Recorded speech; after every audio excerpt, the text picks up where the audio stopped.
Good morning बच्चों, संस्कार education में आपका स्वागत है। जैसा कि लेसन नंबर 3 चल रहा था आनुवांशिकी, तो इससे पहले की जो क्लास थी इसमें हमने मेंडल का जो मेंडल है महान वैज्ञानिक, उनका परिचय कराया था आपसे और उनके द्वारा जो मटर के पौधों का उपयोग किया गया था उनके प्रयोग में, तो उसके कारण हमने देखे थे। आज आगे चलकर हम जो आनुवांशिकी से संबंधित कुछ परिभाषाएं हैं उन परिभाषाओं को हम नोट करेंगे या देखेंगे, क्योंकि जो आनुवांशिकी शब्दावली है एक प्रकार से अलग है, तो उनको जानना आवश्यक है, तभी हम उसके नियम जो आनुवांशिकता के नियम हैं उनको जान पाएंगे, समझ पाएंगे। तो उससे संबंधित कुछ परिभाषाएं हैं या शब्दावली है, उनको आप समझ सकें। तो आज हम आनुवांशिकी से संबंधित परिभाषाएं या शब्दावली को देखेंगे। होता है जीन्स होता है, इनको मेंडल ने कारक नाम दिया, कीमिया कारक।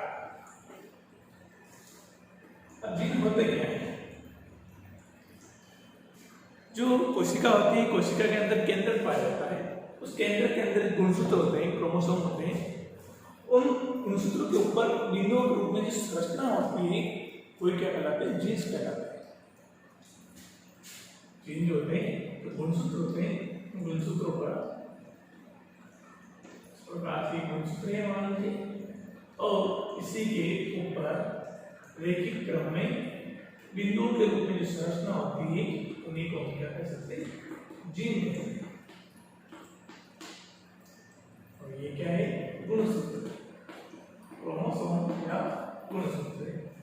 गुणसूत्र के ऊपर रैखिक क्रम में जो संरचना पाई जाती है वो क्या है? जीन है। और ये जीन क्या करते हैं? आनुवांशिक जो लक्षण होते हैं उन लक्षणों को संचरित करने का कार्य करते हैं। तो परिभाषा के रूप में हम लिखना चाहेंगे तो जीन क्या है? आनुवांशिक लक्षणों को संचरित व नियंत्रित करने वाली जो इकाई होती है उसी को हम क्या कह सकते हैं? जीन कह सकते हैं। और दूसरी परिभाषा के रूप में हम लिखना चाहें तो उसमें क्या हो सकता है? तो गुणसूत्र होते हैं, गुणसूत्रों के ऊपर रैखिक क्रम में बिंदुओं के रूप में संरचना होती है उसी को हम क्या कह सकते हैं? जीन कह सकते हैं। तो ये जीन क्या करते हैं? जो भी आनुवांशिक लक्षण होते हैं उन लक्षणों को नियंत्रित करते हैं और संचरित करने का कार्य करते हैं जीवों के अंदर। परिभाषा क्या हो जाएगी? नोट कर लेते हैं। जीवों में आनुवांशिक लक्षणों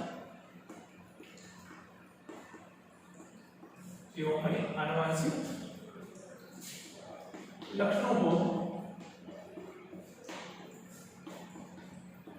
नियंत्रित व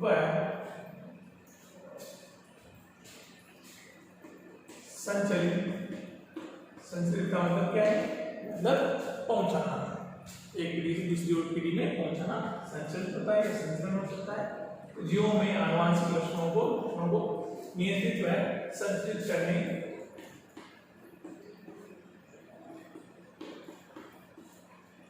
वाली इकाई को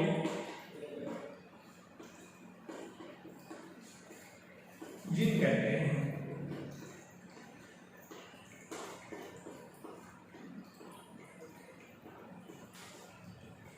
जीवों में आनुवांशिक लक्षणों को नियंत्रित व संचरित करने वाली जो इकाई होती है इसी को हम क्या कह सकते हैं? जीन कह सकते हैं। और मेंडल ने जो जीन होते हैं उन जीन को कारक या फैक्टर नाम दिया उसने, किसने? मेंडल ने।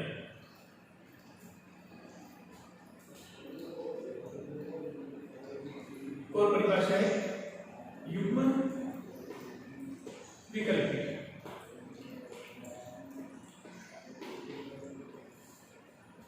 युग्म विकल्पी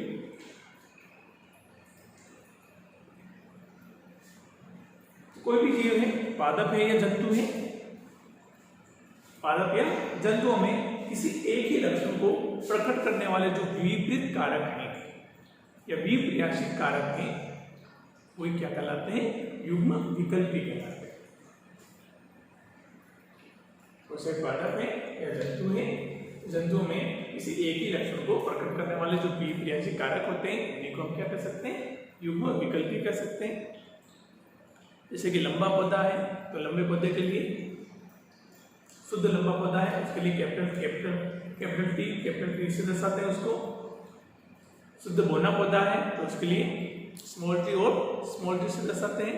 तो ये युग्म विकल्पी हो जाते हैं एक प्रकार से। परिभाषा क्या हो जाएगी, किसी भी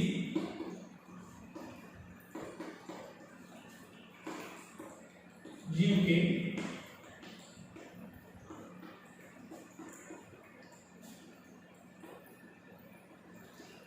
एक ही लक्षण को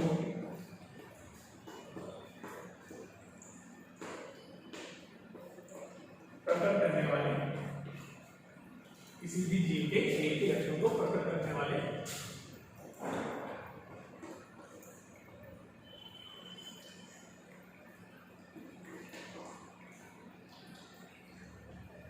बीजप्रियासी कारक युग्म विकल्पी कहलाते हैं। युग्म विकल्पी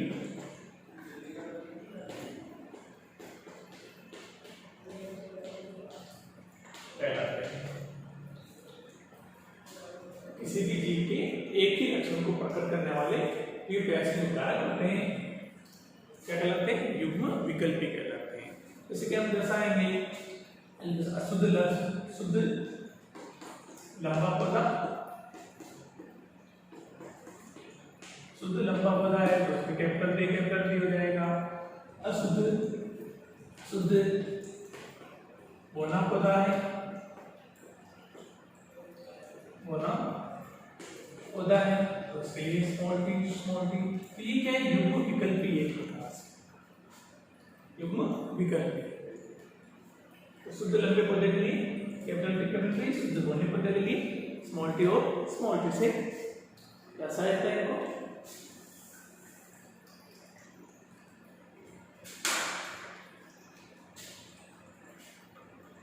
इसी प्रकार से समयुग्मजीव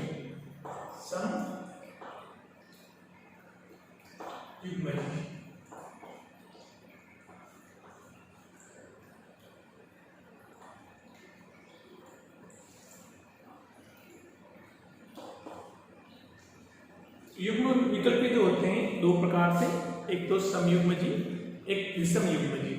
समयुग्मजीव और विषम युग्मजीव दोनों को एक साथ में हम समझ लेते हैं। समयुग्मजीव कौन से होंगे, जब किसी युग्म विकल्पी के दोनों जो कारक होते हैं, जब किसी युग्म विकल्पी के दोनों कारक एक ही समान होते हैं तो वो कहलाता है समयुग्मजीव कहलाता है।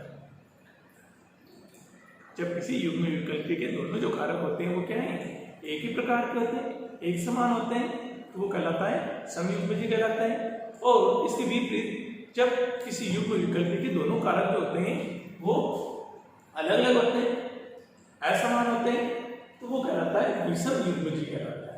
जैसे कि समयुग्मजीव में शुद्ध लंबा पौधा,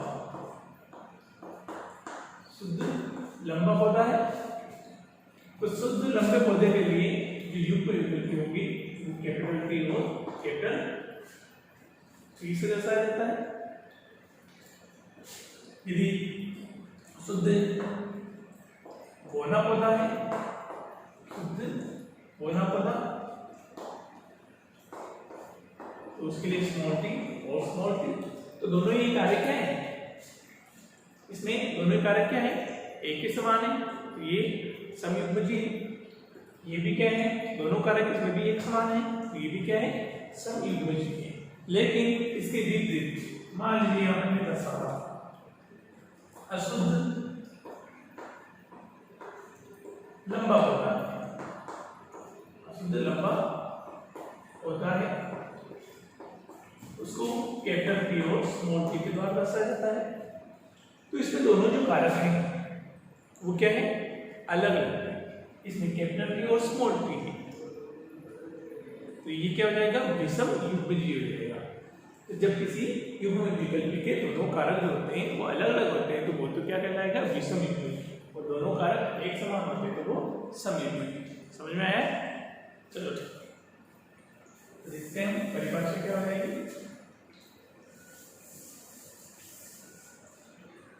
समयुग्मी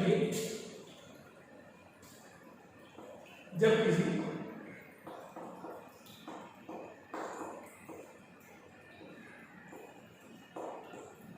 युग्म विकल्पी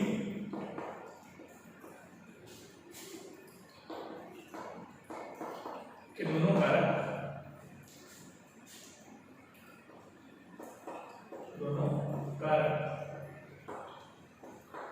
एक समान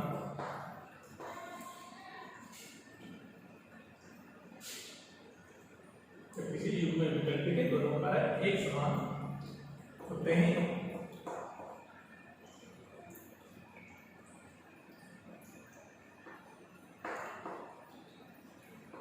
तो उसे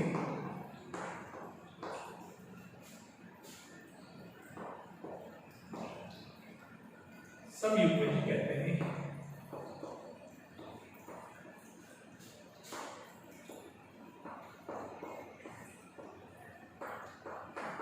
दोनों कारक कैसे होना चाहिए, समान होने चाहिए, वो क्या कहलाएगा, समयुग्मी कहलाएगा।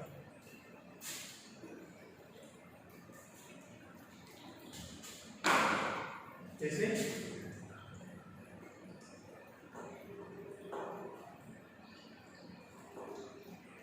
शुद्ध लंबा पौधा, शुद्ध लंबा पौधा है तो उसके लिए कारक है उनको कैपिटल पी कैपिटल पी से दर्शाते हैं। शुद्ध लंबा पौधा है तो उसके लिए कैपिटल पी। और यदि शुद्ध बौना पौधा है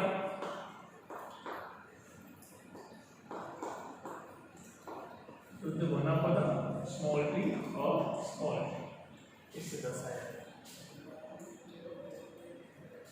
तो दोनों में क्या है, एक समान कारक है तो ये क्या कहलाएंगे, समयुग्मी। इसमें भी एक समान है तो ये भी क्या कहलाएगा, समयुग्मी कहलाएगा। तो जब भी किसी युग्म विकल्पी के दोनों कारक क्या होंगे, एक समान हो तो वो क्या कहलाता है, समयुग्मी कहलाता है।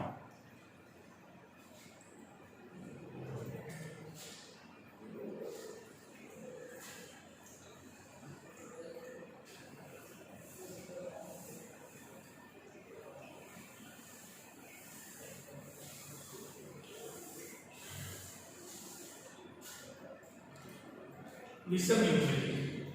नेक्स्ट परिभाषा रिव्यू है विषम युग्मी।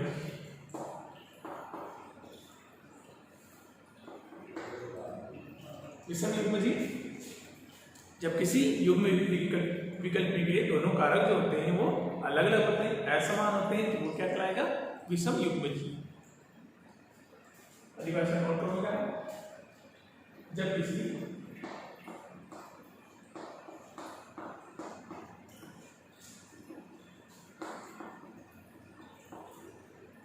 युग्म विकल्पी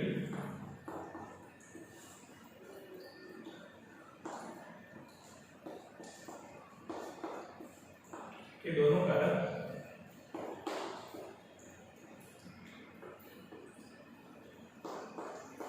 अलग अलग या विपरीत हो सकते हैं या असमान हो सकते हैं, दोनों कारक अलग अलग होते हैं तो उसे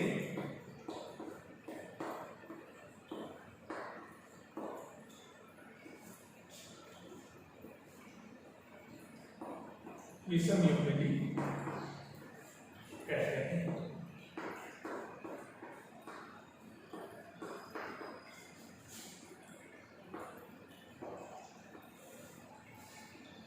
दोनों कारक अलग अलग होते हैं तो क्या कहलाता है, विषम युग्मी कहलाता है। जैसे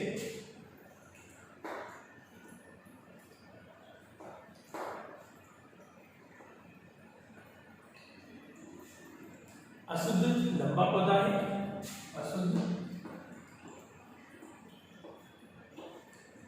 लंबा पौधा।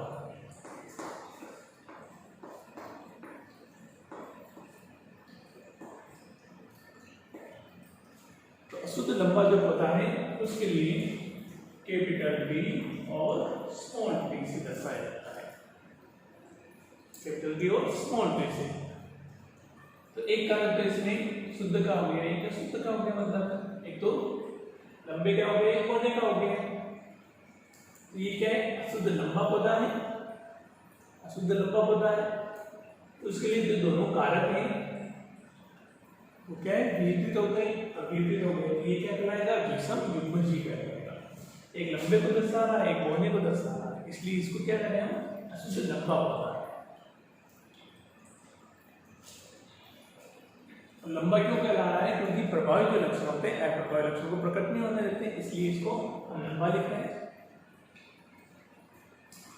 आगे हम पढ़ेंगे नियमों के अंदर, तो उससे पहले कोई परिभाषा है, उन परिभाषा को पढ़ लेते हैं ताकि आपको जो नियम है आनुवंशिकता के नियम वो आसानी से समझ में आ सके। तो पहले हम परिभाषा है।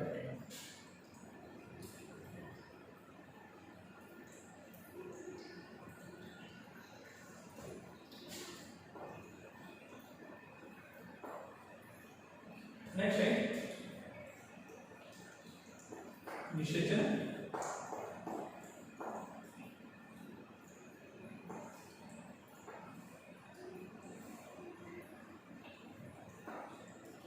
तो निषेचन किसे कहते हैं, सेकंड लेसन में भी हमने देखा था निषेचन क्या होता है। तो नर युग्मक होते हैं और मादा युग्मक होते हैं। नर युग्मक तथा मादा युग्मक के संलयन की जो क्रिया होती है उसको हम क्या कहते हैं, निषेचन कहते हैं। नर युग्मक तथा मादा युग्मक के संलयन की क्रिया होती है उसी को हम क्या कहते हैं, निषेचन कहते हैं। और निषेचन के पश्चात युग्मज का निर्माण होता है। परिभाषा, नर युग्मक तथा मादा युग्मक के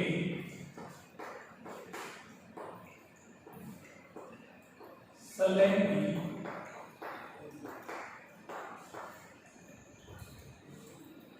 क्रिया को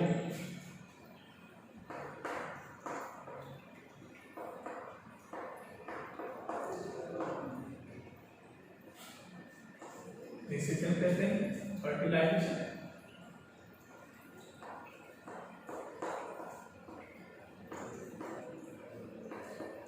नर युग्मक तथा मादा युग्मक के संलयन की जो क्रिया होती है उसको हम क्या कहते हैं, निषेचन कहते हैं। और निषेचन के पश्चात क्या बनता है, युग्मज बनता है और युग्मज आगे चलकर क्रोम का निर्माण कर देता है।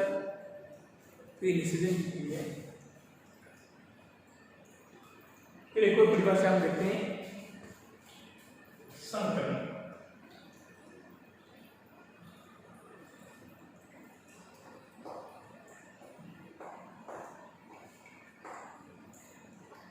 संकरण या क्रॉस, ज्यादा से ज्यादा जो सब उपयोग में लेंगे वो कौन सा लेंगे, क्रॉस लेंगे।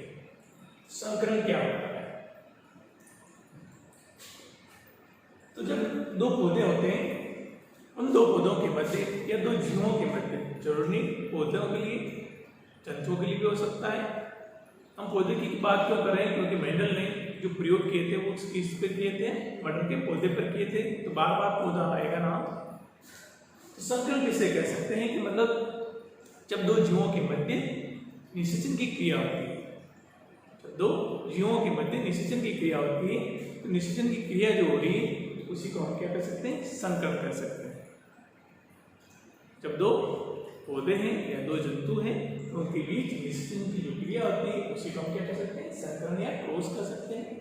और जो प्राप्त होने वाली संतति है वो संकर कहलाती है। परिभाषा मतलब जब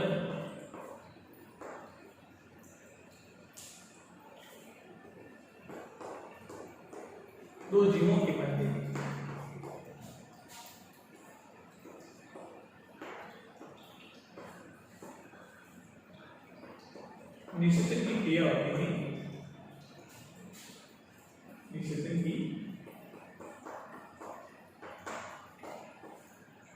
क्रिया होती है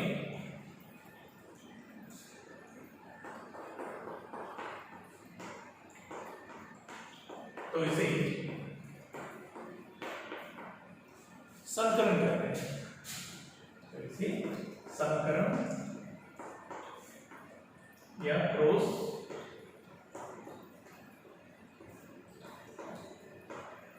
कहते हैं।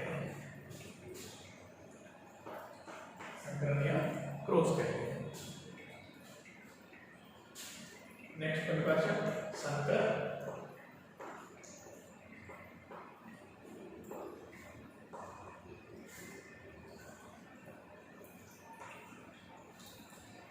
तो संकरण के पश्चात प्राप्त होने वाली जो संतति होती है उसी को हम क्या कहेंगे?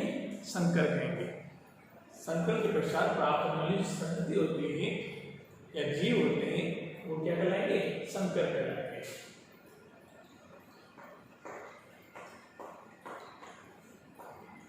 संकरण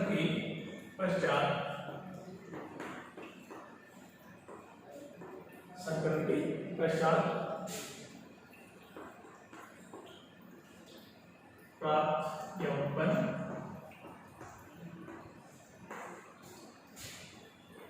संतति को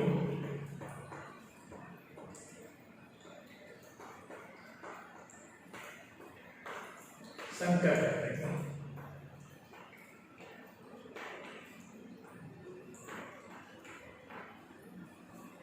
संकर के पश्चात प्राप्त संतति को क्या कहते हैं? संकर कहते हैं।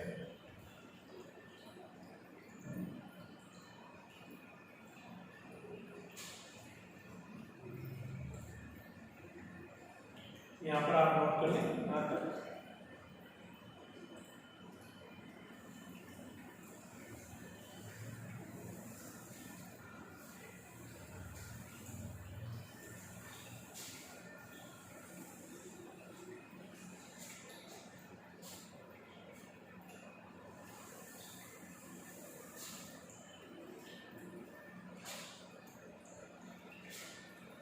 नेक्स्ट परिभाषा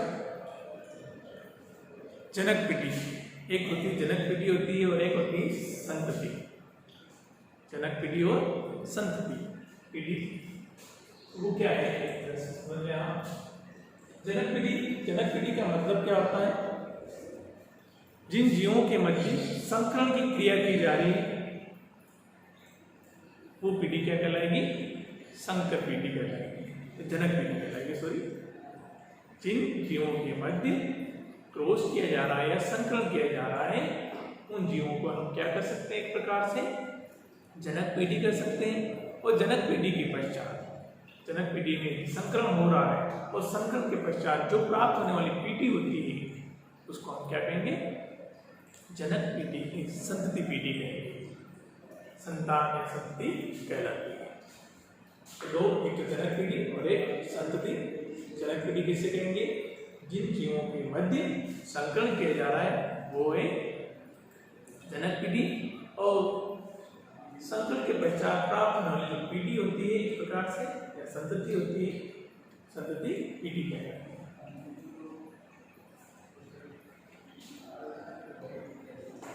जनक पीढ़ी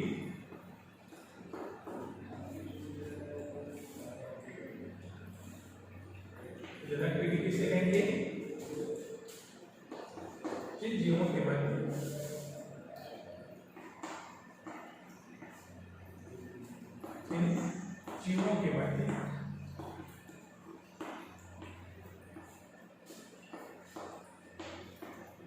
संकरण या क्रॉस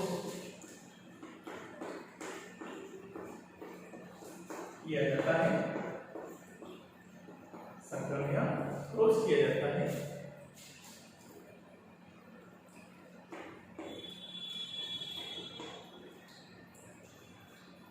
उसे जनक पीढ़ी कहते हैं। जनक पीढ़ी कहते हैं।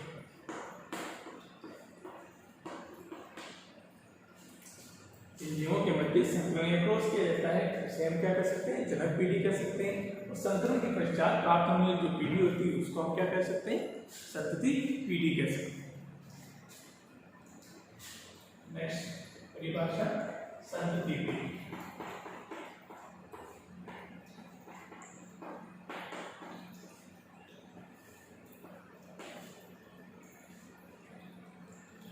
संतति पीढ़ी संकरण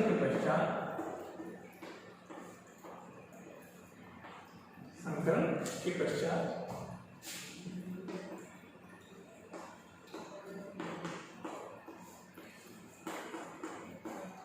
प्राप्त होने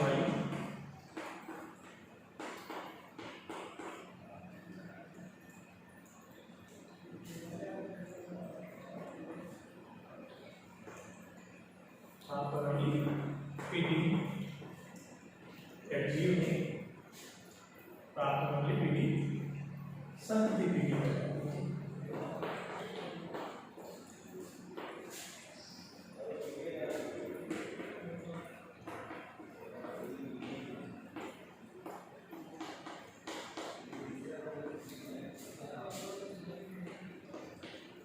संकरण के पश्चात प्राप्त होने वाली जो पीढ़ी होती है वो क्या कहलाती है? संतति पीढ़ी कहलाती है। इसको नोट कर लेना।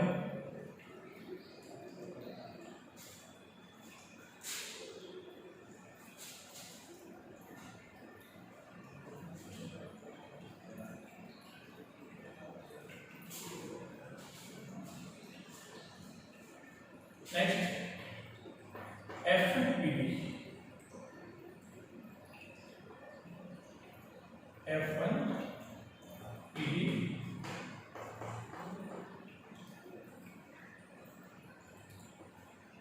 या प्रथम पीरियड।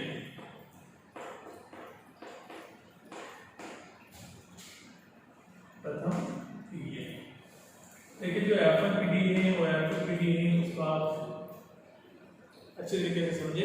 F1 पीढ़ी क्या है, F2 पीढ़ी क्या है। तो F1 पीढ़ी किसे कहेंगे हम? जो जीव होते हैं, जीवों में संकरण के पश्चात प्राप्त होने वाली जो प्रथम पीढ़ी होती है उसको हम कहते हैं F1 पीढ़ी। जीवों में संकरण के पश्चात प्राप्त होने वाले जो प्रथम पीढ़ी है उसको हम क्या कहेंगे? F1 पीढ़ी कहते हैं। और F1 पीढ़ी के पश्चात जो भी पौधे प्राप्त होते हैं या जीव प्राप्त होते हैं उनके लक्षणों के मध्य स्वपरागण कराया जाता है। स्वपरागण कराने के पश्चात जो प्राप्त होने वाली पीढ़ी है उसको हम कहते हैं F2 पीढ़ी कहते हैं। समझ गए?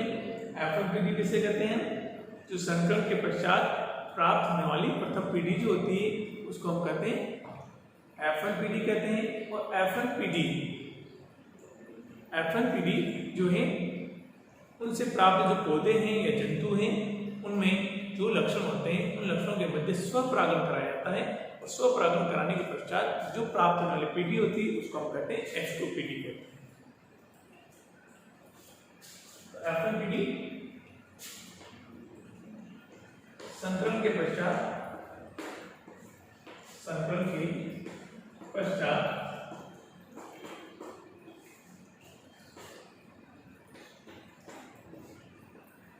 प्राप्त होने वाली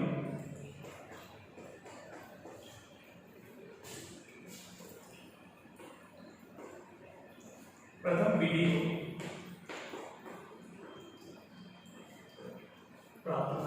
पीढ़ी को F1 पीढ़ी कहते हैं।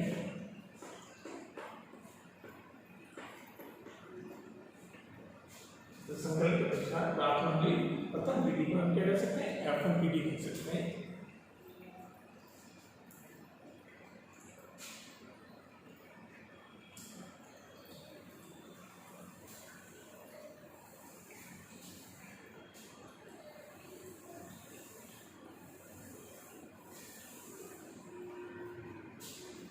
F1 की जो पीढ़ी होती है उसमें दो प्रकार के लक्षण होते हैं। एक एक तो होता है प्रभावी लक्षण और दूसरा होता है अप्रभावी लक्षण। प्रभावी और अप्रभावी लक्षण वो क्या होते हैं?